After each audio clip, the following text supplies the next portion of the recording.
Oh yeah, another week in the books. This is the week of main set of 5 reps with the back off set being 6 reps. And I'm starting here with the bench, did 175 for 5, and followed that with 160 for 6. One thing that when I got back into the schedule after taking some time off for sickness, I didn't really know exactly where my strength levels were, so I just sort of guessed, and they seemed to be fairly close, although the upper body I appeared to have guessed a little closer to what my max is than my lower body stuff. But that's okay. This week, calories were actually a bit low, and there was actually a good reason for that, because I had to face the dreaded butt cam on Monday morning, which required a full day of fasting and drinking tons of enjoyable liquids that clean you out.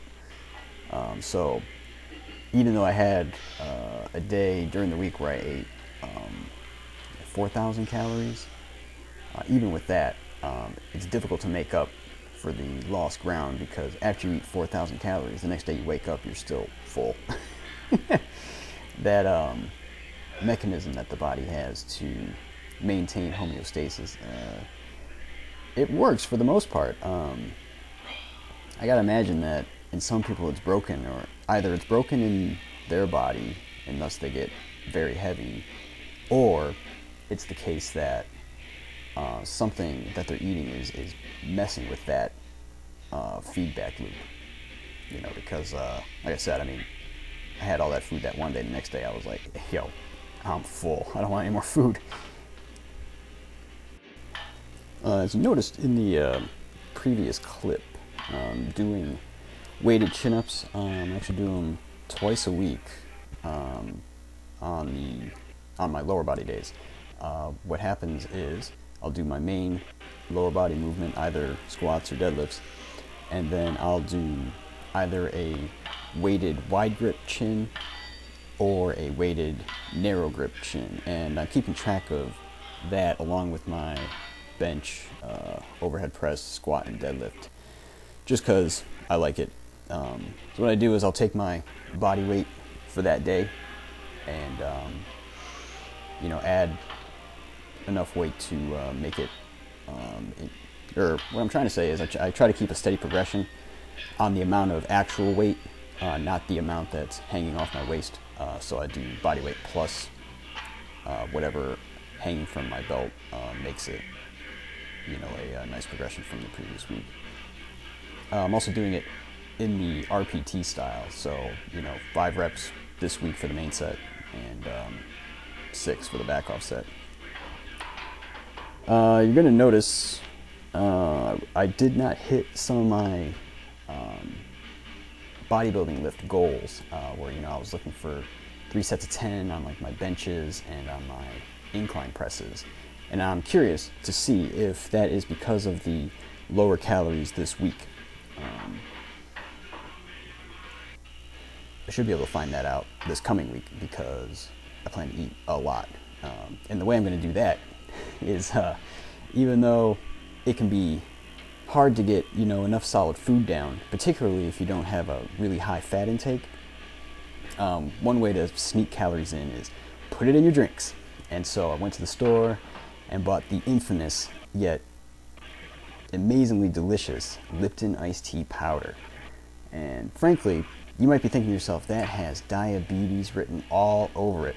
Well, you would be right. But what we're going to do is use that at least for a little while. And considering that I'm working out in this fashion where I specifically try to burn off stored carbohydrate in the muscles, hopefully creating that sink will prevent me from getting the BDs.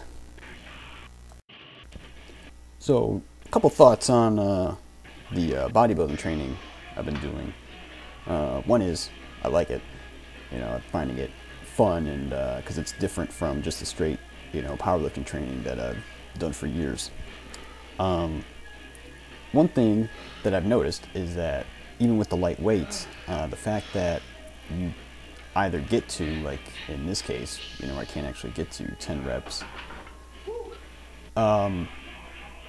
getting to failure or very close to failure really activates like as many muscle fibers as you possibly can. And thus, I notice after workouts where I don't make my targets, I am so sore afterwards. It feels good actually. It's that sore. It's like, oh man.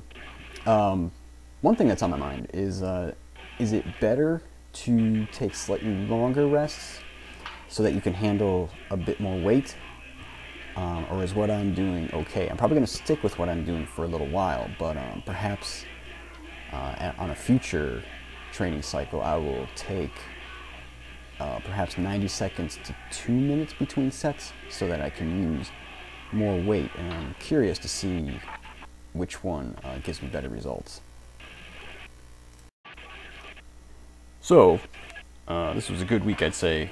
Got the fives week done, and next week is going to be the heaviest week, where the main sets will be sets of 3.